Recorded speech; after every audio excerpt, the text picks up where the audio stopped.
Está entrando no ar pela Rádio Universidade 800 AM o programa T-Move, Temas Emergentes em Movimento.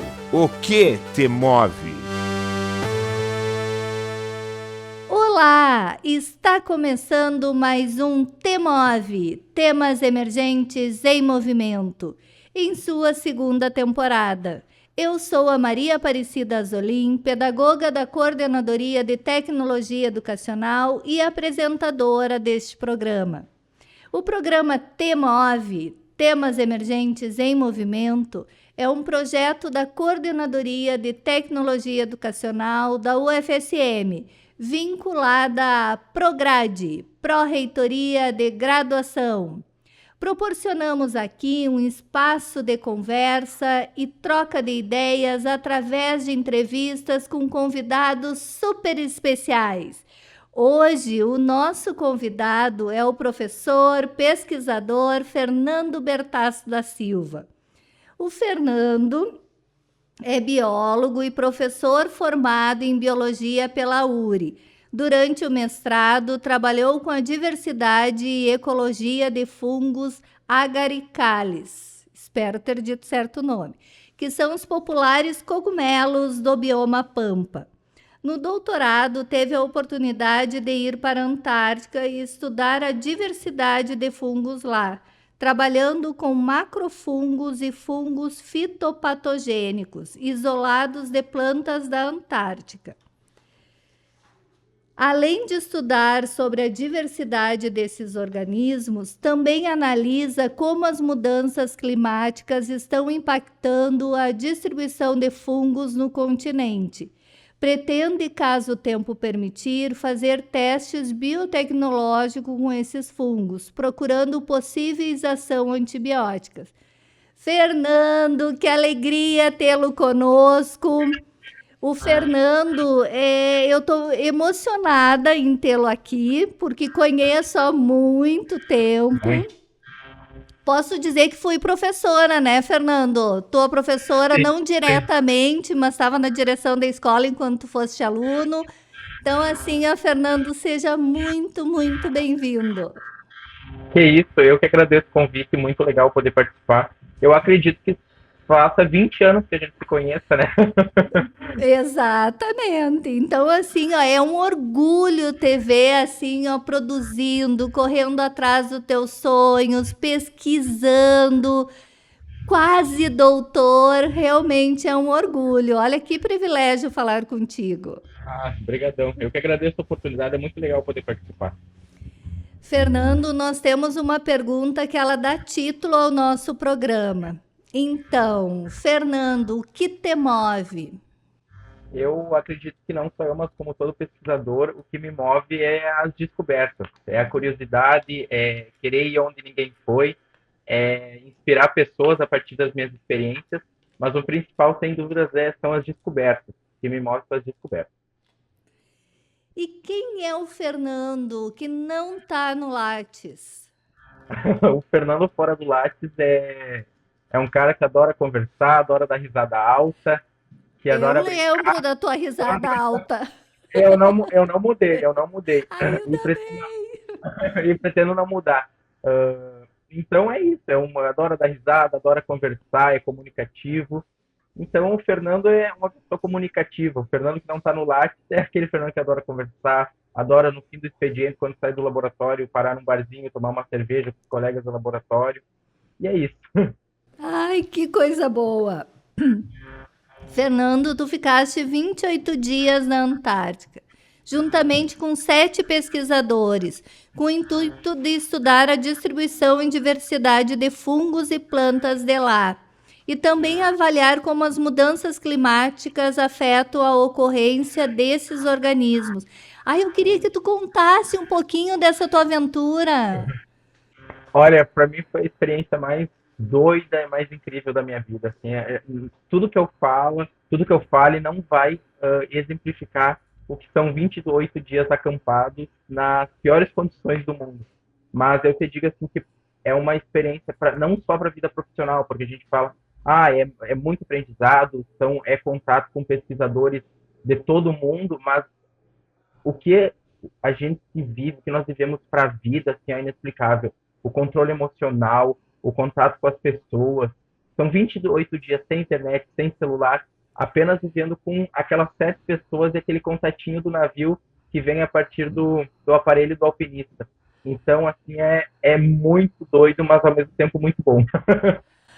E assim, ó, e qual é a temperatura de lá? Porque aqui esses dias, assim, ó, eu 3 meia, muitos casacos, morrendo de frio, eu fico pensando lá. Eu odeio inverno, né? É meio estranho alguém que trabalha com Antártica dizer que odeia inverno, mas eu odeio inverno e eu te digo que é muito frio, mas não é tão frio quanto eu imaginava. Porque além de nós irmos no verão da Antártica, as mudanças climáticas estão aí, né? Então, sem dúvidas, os pesquisadores que iam há 20 anos atrás, por exemplo, passavam muito mais frio. Porém, é frio e eu digo que assim, ó, não é, o pior não é o frio, são as condições do acampamento. É muito vento, é muita chuva, é caminhar 20 quilômetros por dia, sabe? Então, eu acho que assim, ó, o frio é o de menos, é o de menos. Porque tu acaba normalizando passar o dia inteiro de pé molhado, normalizando tomar chuva todos os dias, ventos muito fortes. Então, são as condições de lá que deixam as coisas mais difíceis. Não é tanto frio. Se eu não me engano, eu acho que a temperatura mais baixa que a gente pegou foi -2 graus negativos. E é a temperatura que a gente pega aqui no Rio Grande do Sul. Uhum. Então, por isso que eu digo que não, o frio não é o pior, e sim as condições que envolvem o acampamento. Nossa, e vocês lá tinham um alojamento, ou era barraca, iglu, o que que era? Porque passa um monte de coisa no imaginário, né? Nós acampamos em barracas. O Brasil tem a Estação Antártica Comandante Ferraz, só que a Estação Antártica ela fica na ilha Rei George. E como nós acampamos em outra ilha, que é a Ilha Livre, então é na barraca mesmo. Então nós ficamos os 28 dias na barraca, sem banho e trabalhando para o bem da ciência brasileira. Ah, e o que que vocês constataram? Tu conseguiu cumprir os objetivos que tu te propôs para ir? Tu foste investigar a questão dos fungos, né? Isso. Tu conseguiu cumprir com os teus objetivos? Voltou realizado? Como foi isso? O nosso trabalho de campo foi um sucesso, né? Nós coletamos muitas amostras, praticamente saímos a campo todos os 28 dias. Às vezes, contra a minha vontade, eu costumo brincar porque eu fui junto com o meu orientador e o homem não brinca em serviço. Ele passa chuva, passa sol, ele quer trabalhar. Então, como eu fui junto, eu acabava indo junto. Mas assim, eu digo, as análises em laboratório, identificação de espécies, testes analíticos, eles ainda estão em análise. Porém, o trabalho de campo foi feito com sucesso e agora estamos aguardando os resultados para ver se são significativos, né? Fernando, e qual é o papel da ciência para o nosso dia a dia? A gente viu, assim, ó, nos últimos tempos que a ciência foi imensamente atacada, mas às Sim. vezes as pessoas não se dão conta que ela, né, tá no nosso dia a dia, desde a água que a gente toma até os alimentos que a gente ingere, tem a ciência por trás. Então, assim, como tu vê isso? Qual é o papel da ciência no dia a dia para as pessoas? A ciência está em tudo, né? E principalmente na qualidade de vida do ser humano, no remédio que a gente toma, na cama que a gente deita, a água que nós tomamos, como tu mesmo falou. A ciência está em tudo. E é uma pena que as pessoas elas não consigam reconhecer isso, porque reconhecer o papel da ciência faz com que investimentos sejam empregados à ciência. Então, aí está aí o papel do governo que seja pró-ciência, um governo negacionista, né? Então, a gente tem que trabalhar, e também eu vejo como um papel do pesquisador, trabalhar com divulgação científica, porque às vezes as pessoas elas não são ruins, elas apenas não têm conhecimento que a ciência está envolvida em basicamente todos os processos da vida humana. Uhum. Ali no ler a tua apresentação, eu li que se tu tiver tempo, né, no doutorado, tu quer fazer esses testes para ver uma possível ação antibiótica nos fungos. O que que isso afetaria a vida das pessoas, né, no cotidiano? Os fungos eles já são utilizados na cura das doenças bacterianas dos seres humanos, né? O primeiro antibiótico feito pelo ser humano é a partir de um fungo. E a maioria das pessoas não sabem isso. A penicilina, ela é feita do fungo Penicillium.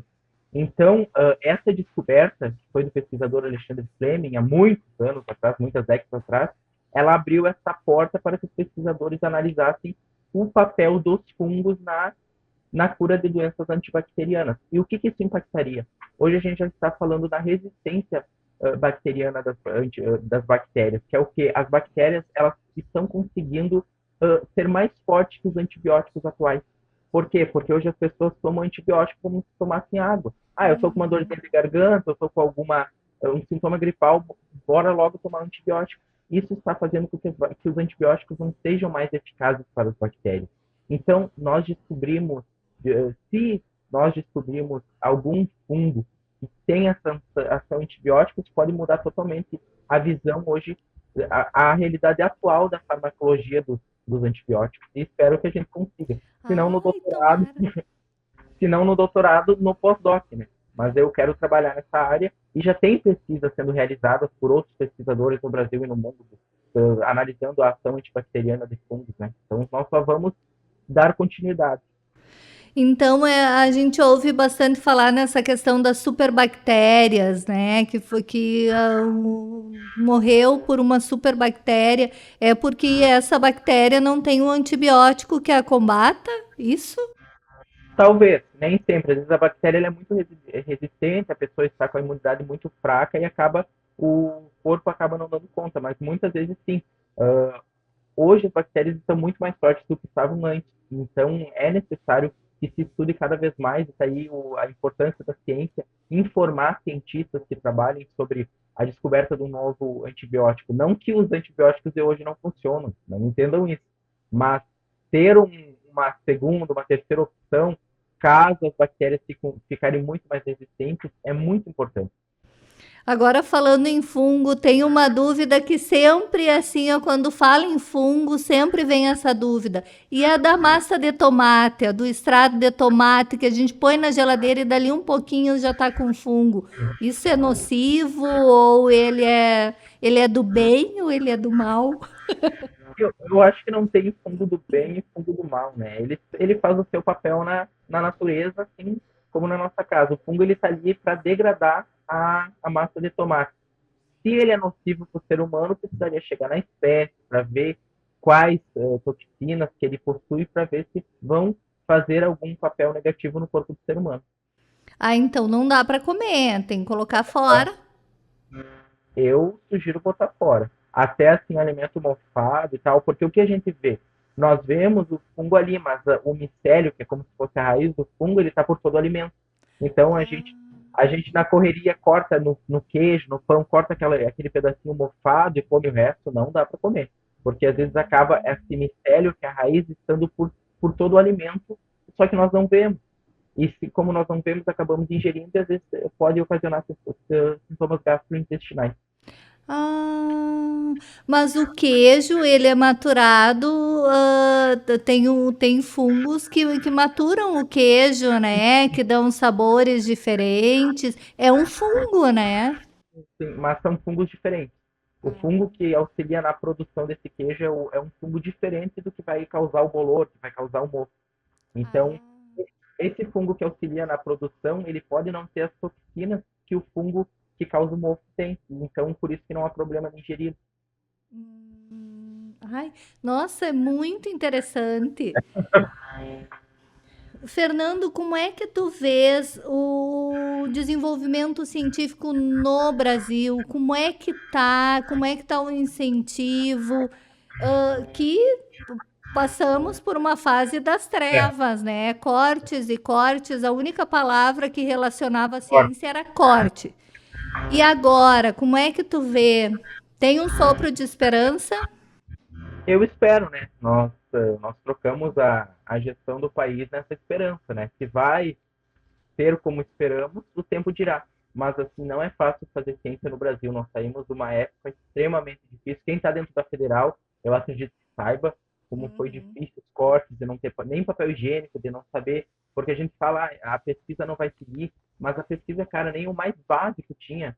como tu quer que tenha verba para consertar um aparelho, um equipamento de 500 mil, se não tem um papel higiênico no banheiro, sabe? Então, nós fomos, a Unipampa, por exemplo, teve mês que não se sabia como ia pagar a luz, sabe? Foi algo tão absurdo e tão ofensivo para a educação pública do país que não é bom nem nós falarmos. Então, é esperança para mim é o nome. Porque hoje a gente tem cientistas do Brasil fazendo milagre, trabalhando com equipamento estragado, com reagente na tampa, como a gente diz, com pouco reagente, equipamento estragado e sempre fazendo milagre. É milagre.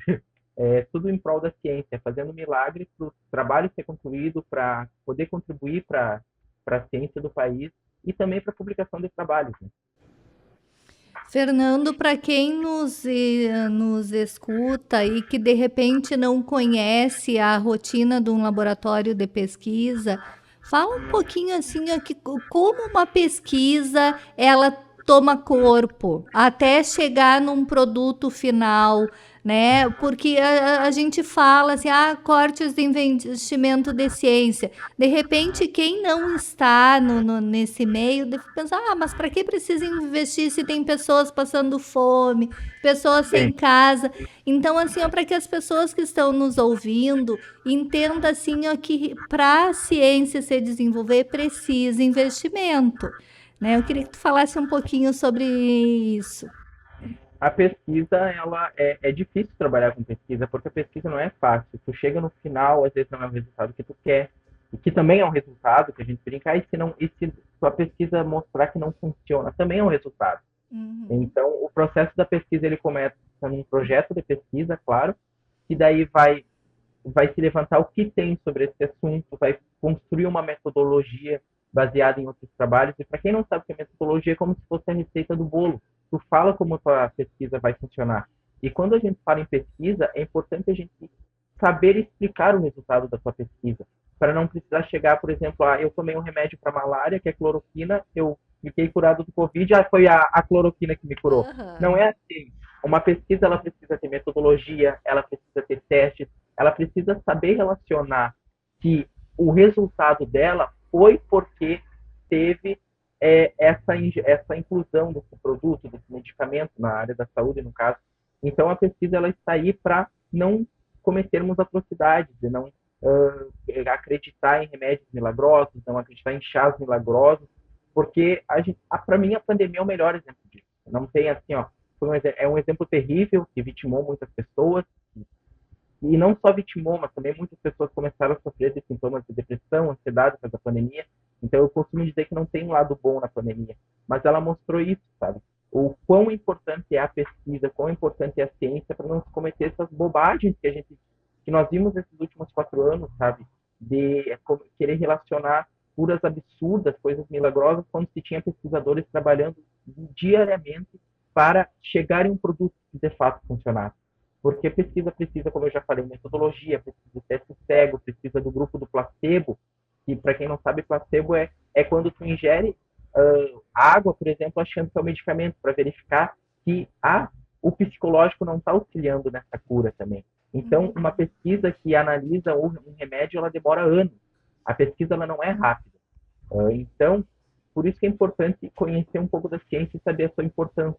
E eu entendo, sabe, num país tão desigual, que tantos passam fome, que vivem com um salário mínimo que às vezes não dá nem para pagar o aluguel, é revoltante mesmo pensar que, nossa, tem tantas pessoas passando fome, como é que eu não vou investir em ciência? Mas tem que investir nos dois. O Brasil não é um país pobre como a mídia tenta passar. O Brasil tem dinheiro para dar qualidade de vida aos seus moradores, ao mesmo tempo que tem para investir em pesquisa científica. Sim, a ciência ela tem todo um rigor, né? O rigor científico, que são passos que eles têm que ser cumpridos metodicamente para que chegue no resultado final. E tudo custa caro, tudo é à base de dinheiro. Reagentes, soluções, equipamentos, tudo isso precisa de investimento. E sem falar nos pesquisadores, né, que não vivem de vento. Os pesquisadores precisam de dinheiro para sobreviver também. Trabalhar por amor não paga conta, né? Não põe comida na mesa. Então a gente também tem que pensar no pagamento dos pesquisadores. E até isso sofreu atraso na última gestão. Ali em dezembro, muitas universidades fecharam as portas porque houve o atraso nas bolsas. E para mim também é outro absurdo. Para mim não há. O pesquisador ele precisa receber salário, precisa receber direito trabalhista, precisa receber férias, né, terceiro. E hoje o que a gente tem, muitos pesquisadores de 30, 40 anos recebendo bolsas de pesquisa, não contribuindo para a Previdência, não recebendo direitos trabalhistas. Então isso é outra coisa que as pessoas não sabem, que hoje tem pesquisadores que são profissionais trabalhando diariamente, tendo que cumprir horários, tendo que cumprir metas, sendo levados como estudantes. E isso é algo que ocorre principalmente no Brasil. Nós vamos para a Europa, o doutorando, ele é um profissional, porque o pesquisador de doutorado, ele tem prazos a cumprir, tem metas a cumprir, tem salário para receber, então ele é um profissional trabalhador. E eu espero que essa reforma ocorra um dia no Brasil, porque nós precisamos contribuir para a Previdência, precisamos retornar o nosso salário em impostos e também receber direitos trabalhistas, que é direito de todo brasileiro, porque não também dos pesquisadores.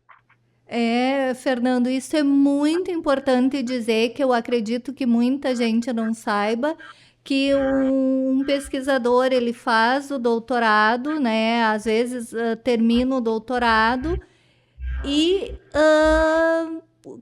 sai sem emprego, né? Sem trabalho e como se nunca tivesse trabalhado, né? Sim. Com a carteira de trabalho ali limpinha, como se nunca tivesse trabalhado, sendo que muitas pesquisas saem nesse período, né? Muitos medicamentos, muitas vacinas, muitos avanços em tecnologia, que influenciam na agricultura, na educação, bom, em tudo. Tudo. Durante a pandemia, o Brasil foi um dos países que sequenciou o genoma do Covid mais rápido, se eu não me engano, foi 24 horas, enquanto teve países que demorou 15 dias. E esse sequenciamento teve à frente uma pós-doutoranda, que é uma pesquisadora que não assina carteira e que não é vista pelo brasileiro como uma trabalhadora. Então, uma estudante, entre aspas, fez parte do sequenciamento do genoma do coronavírus. Então, quando a gente fala que há profissionais hoje trabalhando e são vistos como estudantes, a gente fala em casos como esse. Hoje nós não temos, claro, após passar um concurso para professor, mas enquanto a sua formação como doutorando, pós-doutorando, são meros estudantes à vista do governo e da sociedade. Sim. E realmente, vocês não ganham 13º, férias, nada, né? Nada, nem se machucar fazendo uma pesquisa, também não tem o auxílio doença, não tem nada. Nossa. Fernando, tu fostes um dos autores do livro Nina em uma Viagem Congelante. Eu fiquei assim, eu não tenho livro, fiquei louca para ler, até quero um livro. Eu queria que tu contasse um pouco dessa história. O Nina em uma Viagem Congelante, ele surgiu junto com a doutora Lília, que foi minha colega. Eu estava no mestrado, ela estava no doutorado, hoje ela já é doutora, e meu professor, Jair Putzki, e ele surgiu justamente para trabalhar sobre a Antártica no ensino infantil. Ele é um livro de histórias, e ele conta a aventura da Nina, que junto com o seu professor vai para a Antártica, e nós trabalhamos de uma forma totalmente lúdica e infantil a inserção do conteúdo Antártica no ensino infantil. Porque se hoje a gente chega para uma criança e pergunta sobre a Antártica, muitas nem sabem. Então a gente publicou esse livro nesse intuito, de que ele fosse uma ferramenta auxiliadora para ingressar o conteúdo da Antártica para as crianças. Então ele trabalha de uma forma lúdica, com desenhos, atividades, o conteúdo Antártica no ensino infantil. Nossa, que legal! E ele é ilustrado? Totalmente. É uma história. Eu não tenho ele aqui em Santiago, em São Gabriel, ele está em Santiago, mas ele é todo ilustrado, tem figuras, tem atividades. Ele é muito legal, muito legal. As crianças adoram quando a gente aplica ele. E quem quiser, ele tá para adquirir em algum lugar? Como a gente tem acesso a ele? Ele pode ser adquirido na editora Wiclap. Ele não tem... nós não estamos lucrando acima dele. Todo o preço dele é para a produção do livro. Então, quem quiser adquiri-lo, pode adquirir na editora Wiclap. Ai, que legal! Fernando, tá muito gostosa a nossa conversa, mas eu vou ter que chamar um intervalo, mas a gente já volta rapidinho com o pesquisador e professor Fernando Bertasso da Silva.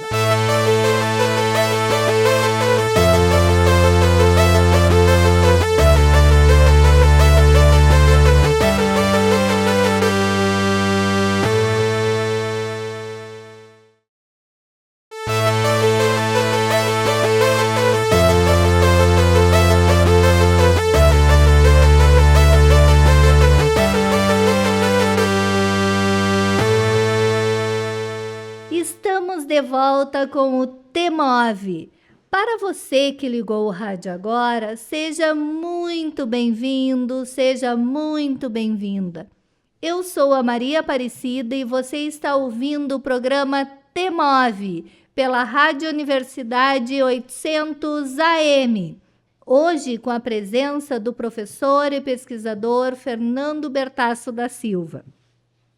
O T-Move é um programa de conversa e troca de ideias através de entrevistas semanais com convidados. Trataremos sempre assuntos sugeridos pelos parceiros dos temas emergentes. Fernando, mas a aventura antártica não foi a única, né? Tu foste também para a Amazônia. Conta um pouquinho disso. Em 2019, por uma parceria da Unipampa com a UFAM, junto com uma colega do mestrado, eu fui para a Amazônia, coletar na Amazônia e também fazer uma parceria entre um laboratório que trabalhava com biotecnologia dos fungos da Antártica, e foi uma experiência incrível. Assim, conhecer a Amazônia é indescritível, porque tu chega lá, nós estamos acostumados com o Pampa, com a Mata Atlântica, que são vegetações baixas, tu chega lá, as florestas têm 30 metros de altura, assim, é uma experiência incrível. A diversidade da Amazônia é linda. Os cogumelos são incríveis também. Foi uma experiência única poder conhecer a Amazônia. Eu ouvi falar que assim, ó, se vai de avião, tu não enxerga o chão, né? E não tem noção que lá é muitas cachoeiras que tem, né? Que tu não consegue enxergar de cima. Eu viajei de noite, então não sei. O meu voo foi à noite, então não sei. Mas nós não passamos. Tem, se eu não me engano, em Presidente Figueiredo, muitas cachoeiras, que é conhecido, mas não deu tempo de nós ir. O Presidente Figueiredo fica perto de Manaus e é conhecido por suas lindas cachoeiras, mas não deu tempo de nós conhecermos. E Fernando, e animais? Muitos, muitos, muitos? Ou assim, onde vocês ficaram, não tiveram? Se eu não me engano, eu acho que eu só vi macaco.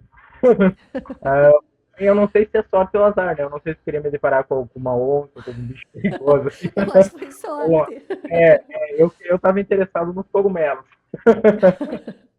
Ai, mas tu tem uma foto no Face com uma aranha imensa. Ah, foi aqui no Rio Grande do Sul. Ah, Foi ui, aqui no Rio Grande do Sul.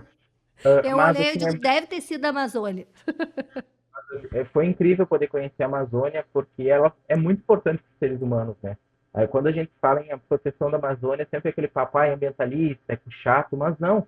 Para mim, falar em proteger a Amazônia é falar da economia do Brasil, porque nós estamos falando de algo que a maioria das pessoas não sabem, que são os rios voadores, que a água é liberada em forma de vapor da água pela floresta.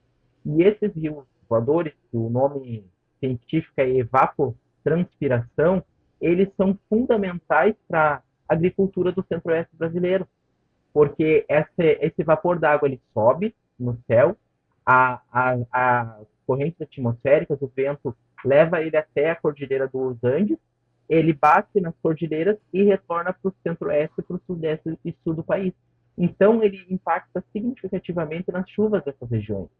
Então, falar em proteger a Amazônia é falar da agropecuária, da agricultura brasileira, que é responsável por parte do nosso PIB. Então, nós temos que desconstruir esse fato que falar da Amazônia é coisa de ambientalista, falar da Amazônia é coisa de ecochato. Não, falar da Amazônia é falar em economia, é falar no PIB do Brasil, é falar que deixar a floresta em pé vai impactar significativamente na produção do Brasil, na produção agropecuária, na produção da agricultura. Porque se não tiver chuva, nós vimos pela seca no Rio Grande do Sul no último ano.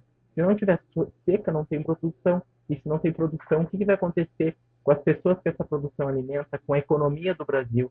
Então, falar em Amazônia é falar significativamente de economia. E a gente tem que construir esse fato que falar de meio ambiente não é importante. Ah, tem pessoas passando fome, por que nós vamos se importar com uma árvore? Mas essa árvore, ela tem função na economia, tem função no bem-estar e tem função na alimentação das pessoas. Sim, e se não tiver a Amazônia, aqui seria um deserto, né? Sim, sim, sim.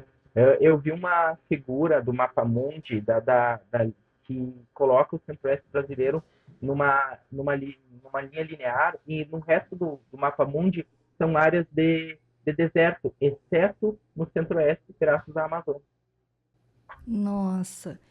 Fernando, com essa tua experiência na Antártica e na Amazônia, como tu percebeu essa questão do aquecimento global que nós tivemos, né? Até o questionamento que não existia. Bom, depois de ter ouvido que a Terra é plana, né? Então o aquecimento global É. foi o de menos. Como tu percebeu lá na, essa questão do aquecimento global já é visível assim, ó, a olho nu? Assim, eu fui pela primeira vez, então eu não tenho assim uma régua de comparação, mas pesquisadores que vão mais tempo, eles cada vez comentam sobre a diminuição do gelo, o aumento da temperatura. Teve um dia que nós pegamos 17 graus, se eu não me engano. Então, se falar em 17 graus na Antártica durante o dia, isso é muito quente. Então, as mudanças climáticas, elas estão aí. Infelizmente, as pessoas não se dão conta e são negacionistas. E usam exemplos totalmente sem sentido, sabe? Por isso que eu gosto do termo mudança climática, não aquecimento global. Porque quando se fala em aquecimento global, você pensa, não, está esquentando, está esquentando, está esquentando. Mas esses frios doidos que às vezes nós temos visto, agora no último ano, tiveram aquelas nevascas históricas dos Estados Unidos, isso também é um sintoma das mudanças climáticas no mundo. Uhum. Então, eles pegam esses exemplos, olha a nevasca nos Estados Unidos, como é que ainda falam de aquecimento global? Mas isso também é um resquício das mudanças climáticas ocasionadas pelo homem. Então, é importante nós termos conhecimento disso. Sim, e a gente está sentindo na pele, literalmente, as mudanças climáticas, né? É um fato. As temperaturas que antes, aqui no sul, né, que nós tínhamos as 4 estações, assim, ó, bem direitinho, Indeterminadas. né? Bem pontuais. E que agora é uma coisa doida, né? Inverno com às vezes calor de 20 e poucos graus aqui no sul, no norte, tendo chuvas imensas, enchentes, frio, coisas que há 20, 30 anos atrás não acontecia. Isso já é um efeito, né? Total, total. Eu lembro que em novembro do ano passado tinha, e eu lembro disso porque eu até falava que eu não gosto de inverno e o bom do verãozinho do Brasil eu não ia pegar, porque eu ia estar na Antártica. Aí em novembro eu não estava já pegando. Em novembro estava caindo geada em algumas cidades, sabe? Então, Uhum. nós estamos falando de uma temperatura totalmente desregulada. E é ocasionada pelas mudanças climáticas. E Fernando, esse derretimento das geleiras que a gente ouve, assim, às vezes as notícias, as geleiras estão derretendo, mas para quem está em casa e não tem e olha e de repente diz assim, mas o que que eu tenho a ver com tá derretendo lá? Então, assim, eu Sim. gostaria que tu explicasse, falasse para as pessoas que nos escutam o que que o derretimento das geleiras lá no Polo Sul, Polo Norte, afetam as pessoas que moram do outro lado ou distante dali, como afeta a humanidade? Bem, a geleira é água, né? E se a geleira derrete, essa água tem que ir para algum lugar, que é o mar. Então, essa água no mar, ele vai aumentar o nível do mar. E o que ocorre com o aumento do nível do mar é o desaparecimento de cidades do litoral. Então, se as geleiras seguirem derretendo, daqui a 20, 30 anos, vai começar a ocorrer o desaparecimento de cidades do litoral. Porque o mar vai subir e, ocasionalmente, claro, vai tampar essas cidades que se encontram no litoral. e fora também toda a desregulação térmica que vai ocasionar o derretimento dessas geleiras, né? Então, os principais causas, sem dúvidas, o impacto no clima e o desaparecimento das cidades do litoral, porque se o mar tem mais água, vai cobrir essas cidades que ficam no litoral de todo mundo de água. E eu vi uma reportagem há um tempo atrás também, assim, ó, que tem fungos, tem organismos que estão lá congeladinhos, né? E que com o derretimento isso pode causar um desequilíbrio, um aparecimento de doenças. Interfere? Pode interferir sim, porque no gelo, com certeza, há vírus, há bactérias, há fungos que estão lá congelados e nós não sabemos se eles podem ter algum impacto na vida do ser humano. Então, o descongelamento dessas geleiras pode ocasionar o aparecimento de novas epidemias, pandemias, porque esses micro-organismos que estão lá são desconhecidos. E se eles são desconhecidos, a gente não sabe se ele pode ocasionar doenças nas pessoas. Então, esse é sim outro perigo que o derretimento das geleiras pode causar na vida dos seres humanos. Nossa. E tudo isso é um efeito das mudanças climáticas, Sim, poluição, sim, desmatamento, isso? sim, o derretimento das geleiras, ele é ocasionado pelo aumento da temperatura no mundo, ocasionado pelos seres humanos, né? E é uma pena que as pessoas não acreditem nisso, que essa alta liberação de dióxido de carbono impacte na temperatura da Terra. Porque já é um consenso científico, a maioria dos cientistas, né, porque não é entre todos, mas é um consenso da maioria dos cientistas isso, e é uma pena que as pessoas ainda sejam negacionistas. E o que a gente vê hoje na internet é muito ruim, porque às vezes a gente vê uma pessoa que não tem o mínimo conhecimento do que está falando, querendo discutir com cientistas, sabe?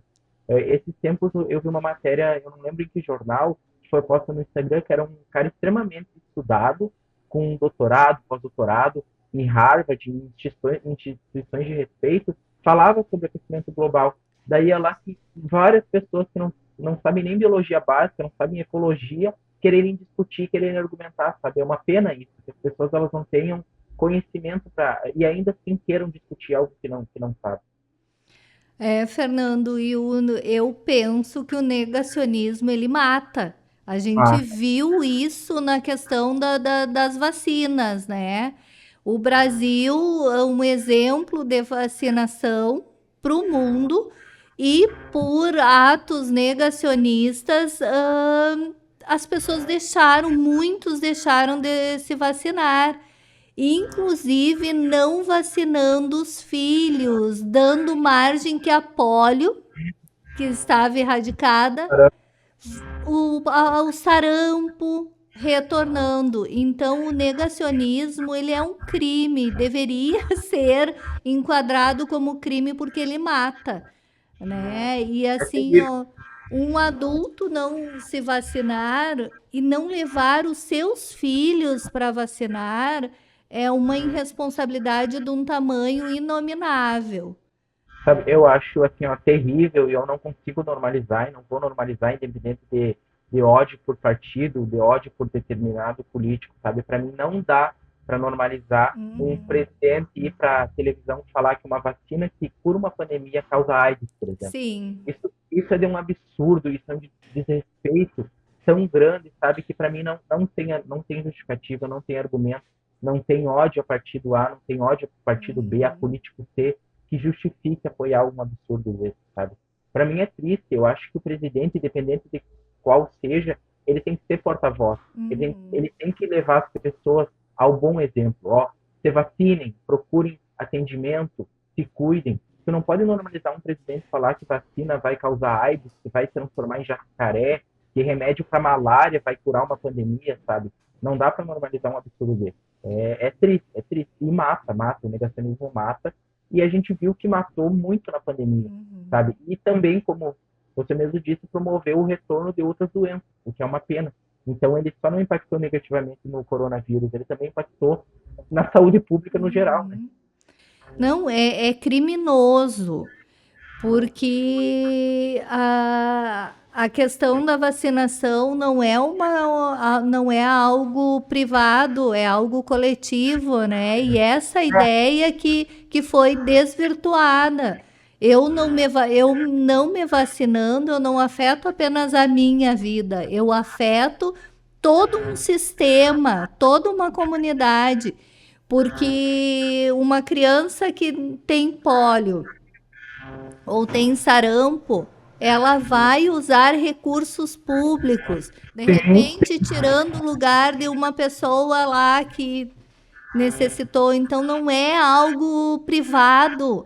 E eu acho que é essa ideia que tem que prevalecer. Vacinação é coletivo, é público. O meu bem-estar interfere no bem-estar do outro, a minha saúde interfere na saúde do outro.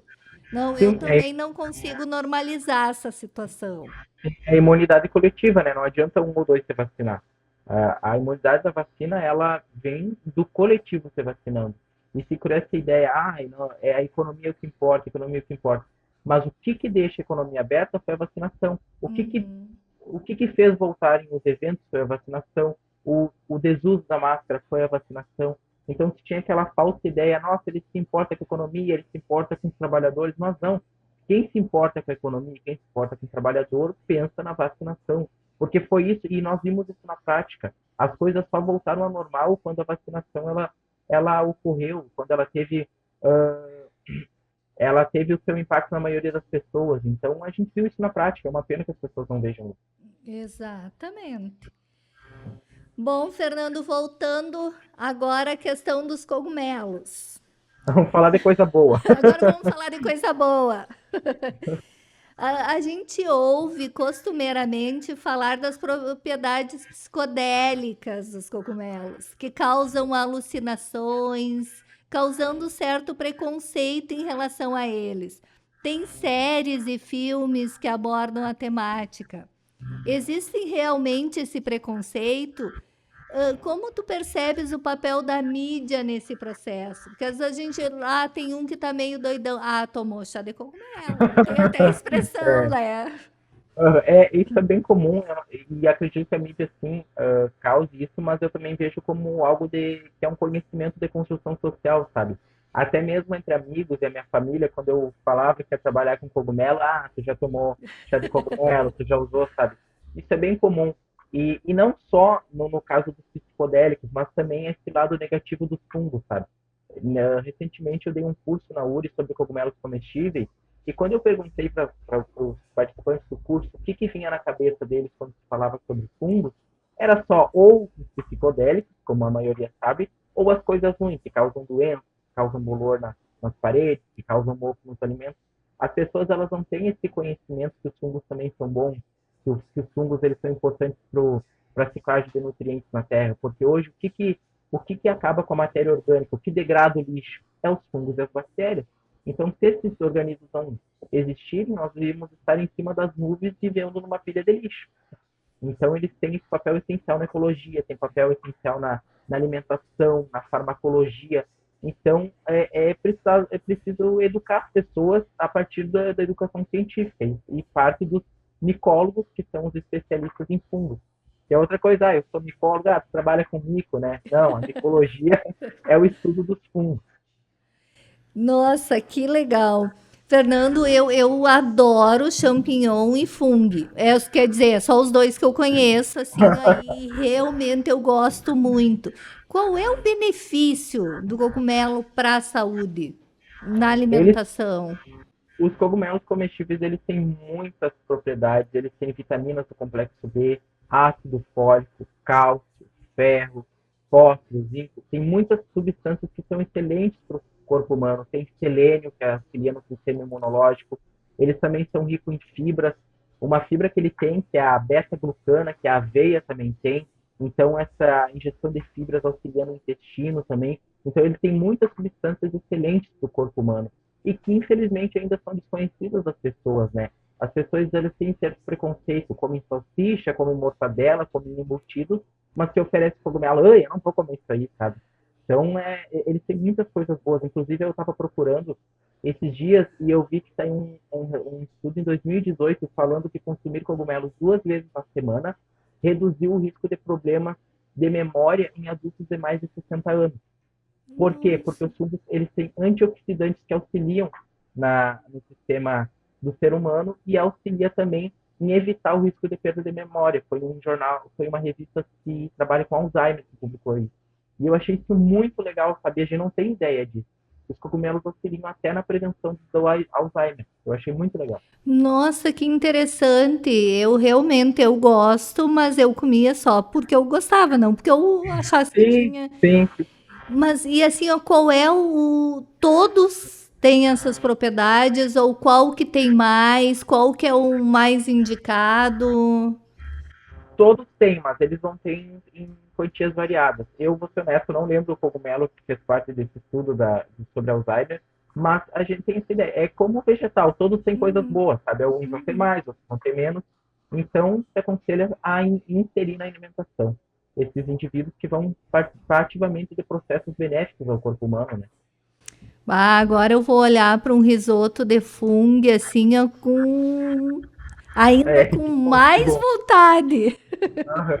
Ah, que bom, eu fico muito feliz de ouvir isso, e é por isso que a gente participa, sabe? Eu, desde que voltei para a Antártica, eu tô me sentindo um ex-BBB que saiu da casa, que é chamado que é chamado para várias entrevistas, e eu não recuso nenhuma exatamente por isso, sabe? A gente tem que educar as pessoas sobre os fungos, porque isso é bom para elas, é bom para a sociedade, porque as pessoas, infelizmente, ainda não têm esse conhecimento de como eles são bons para a saúde, como eles são bons para serem inseridos na dieta, né? Então, quanto mais pessoas souberem disso, vai tornar os micólogos muito felizes. E assim, ó, Fernando, quando fala fungo, eu acredito que muitas pessoas relacionam assim com o mofo, com o bolor e não com o cogumelo. Não, não, não. Até no curso uma menina falou, ah, fungo, remédio é uma coisa ruim, né? E daí eu nunca tinha parado para parar na etimologia da palavra, sabe? Isso é muito doido, porque, mas talvez isso seja também uma construção, que a pessoa sempre relaciona algo ruim, daí quando ouve a palavra vai pensar automaticamente em algo ruim. É, porque assim, ó, confesso que, como eu disse, eu adoro fungo. Mas eu nunca pensei, olha só, fungo, já o nome diz, né? É tão parecido com fungo. Eu realmente, eu não liguei. Ah, tô comendo um fungo. Sim, sim, as pessoas não se dão conta. E tem preconceito também, sabe? Como eu falei, as pessoas elas não têm medo de comer salsicha, mortadela, mas ficam meio assim quando querem comer algo que vem da natureza. Uhum. E eu acho também associado assim, né, com aquela questão que tem muitos que são realmente É, venenosos, né? eu nunca digo até falar, eu fiz um curso para conhecer cogumelos, eu posso comer, eu não aconselho. Só comprado em mercado, sabe? Porque tem muitos cogumelos que são venenosos, que podem fazer mal para os seres humanos, e tem muitas espécies que são muito parecidas mesmo. Tem uma espécie que a única coisa que difere é a parte de baixo do chapéu, que é verde. Só que ela só fica verde quando esse fungo está se reproduzindo. Então, se tu coleta ele fora da sua época de produção de esporos, ele vai ser branco igual a espécie comestível. E essas espécies elas já ocasionaram acidentes no Paraná, se eu não me engano. Uma família comeu esse cogumelo tóxico achando que era comestível e hoje precisa fazer hemodiálise porque deu falha. Então isso é muito perigoso, é muito complicado, sabe, no que Nossa. então isso é muito perigoso, sabe? Só coma cogumelo se tiver certeza ou se tiver acompanhado de um micólogo, sabe? Não, ou compra no mercado, sabe? Não há necessidade ainda. Na Europa é bem comum, sabe, as pessoas saírem à caçada de cogumelos com a sua cesta. Mas na Europa os cogumelos até nomes populares têm. Eles estão inseridos desde que tu é criança na tua alimentação e na tua vida. Infelizmente ainda não é assim no Brasil. Eu espero que isso mude, sabe? Que as pessoas daqui a um tempo coloquem esses organismos na dieta e saiba identificá-los, mas hoje eu não aconselho. Não, com Até pelo certeza. bem, né? Sim, com certeza. Fernando, tu és egresso da escola pública. Como tu vês o papel do biólogo na educação básica? Eu acho que o biólogo, como um professor de ciências, ele participa ativamente da formação das pessoas, né? E quando a gente fala em qual a importância do biólogo, qual a importância do professor de ciências, ele é essencial para o ser humano ter a sua educação científica, conhecer o seu corpo humano e o mundo que o cerca, sabe? É muito importante. Hoje tem aquela ideia, a pessoa sabe o que é célula, mas não sabe o que é IPTU. Dá para saber dos dois, tem que saber dos dois, sabe? Isso evita que numa pandemia as pessoas comprem sabão antibacteriano achando que vai curar uma pandemia viral, sabe? Então, o papel do biólogo, ele está ativamente participando da formação das pessoas, seja na forma de práticas, de oficinas, ou no dia a dia do professor de ciências mesmo. Fernando, eu concordo plenamente contigo, mas o que eu assim, ó, percebo nesses meus 20 e poucos anos de educação básica é que muitas vezes a ciência, a biologia é trabalhado como algo exterior, algo fora. A biologia tem a vida no seu nome, né? Lá tá na etimologia a vida. Sim. Mas às vezes o aluno, principalmente ali nos anos finais do ensino fundamental, quando começa a trabalhar com a ciência, trabalha a célula, trabalha todos aqueles nomes feios, trabalha todas aquelas noções, mas como se fosse algo exterior. Às vezes aquela criaturinha lá de 10, 12 anos não se dá conta que aquele conceito que o professor está passando está acontecendo no seu corpo. Não é fora, é dentro. Como resolver isso? Olha, é muito difícil, sabe? É muito difícil mesmo. E não é só no corpo. Hoje a gente vê professores que preferem levar o desenho de uma árvore do que ir no pátio da escola e mostrar Sim. a árvore, mostrar a folha, sabe? A gente vê que Uhum. preferem pegar uma. Hoje a gente vê crianças que conhecem mais animais de fora, como girafas e leões, do que animais da diversidade brasileira, sabe? Isso é uma pena. E honestamente eu acho que a valorização dos professores é essencial, sabe? A gente não pode esperar que uma classe tão desvalorizada tenha vontade, mas não tem o que fazer. Eu acho que é tentar mudar o seu trabalho. Eu pretendo que quando eu for professor, quando eu trabalhar ativamente diariamente numa escola, eu corte esse ciclo, sabe? Porque é muito fácil quando a gente está do lado de fora criticar, Uhum. sabe? Então eu espero que dentro da escola eu consiga cortar esse ciclo. E principalmente porque a biologia é uma disciplina muito prática, sabe? É muito prática. Tu pode ir para o laboratório, tu pode ir para o pátio da escola, sabe? Se tu descer as escadas e sair no pátio da escola, tu já tem uma aula de biologia pronta no solo, nas árvores, no, Se no, olhar. se olhar para o teu corpo, tu fazer uma microscopia dos micro-organismos que tem na maçaneta, já dá uma aula inteira de bactéria, de fungo, sabe? Então é uma disciplina muito prática, muito prática mesmo. E fácil, não é algo difícil, sabe? E é tentar inserir isso dia a dia e cobrar dos professores também isso, mas é uma pena que nem todos tenham essa força de vontade de querer fazer isso, né?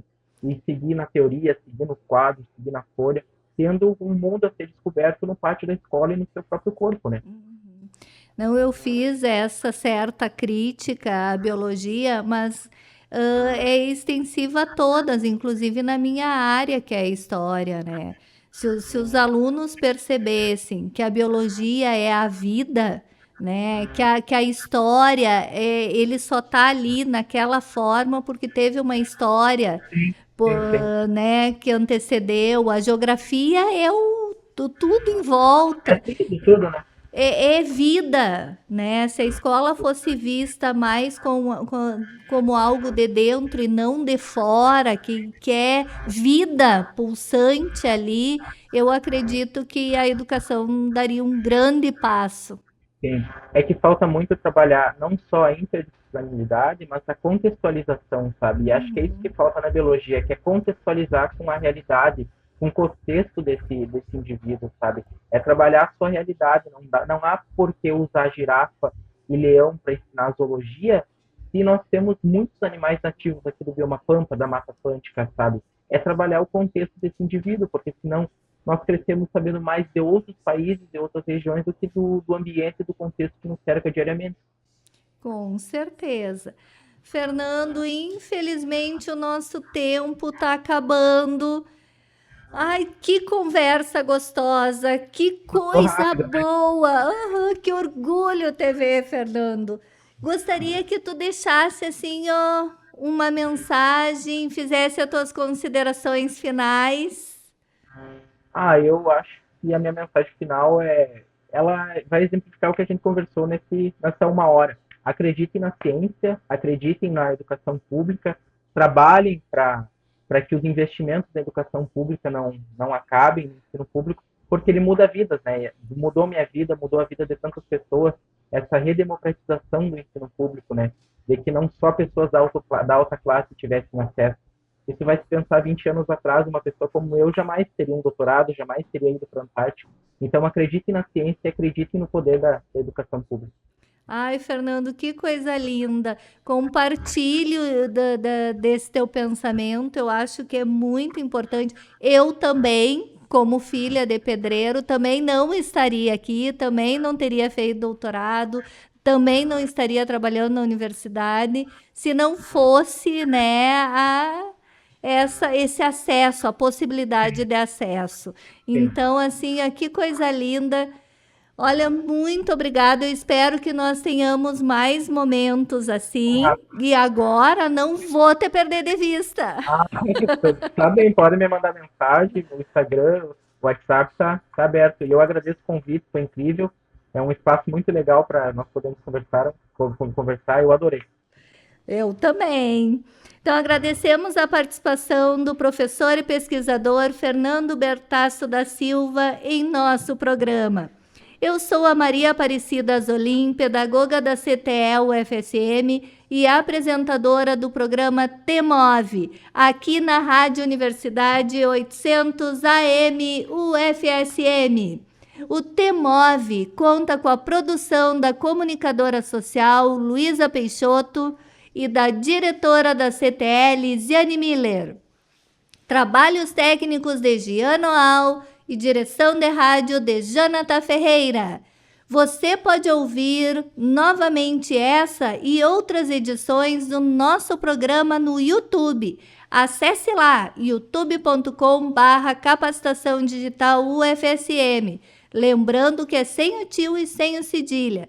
Se inscreva no canal, curta e compartilhe. Nós estaremos de volta na próxima semana falando sobre os temas emergentes em movimento, aqui pelos estúdios da Rádio Universidade 800 AM. Obrigada pela sua audiência, que a sua semana seja bem leve e muito feliz. Até semana que vem!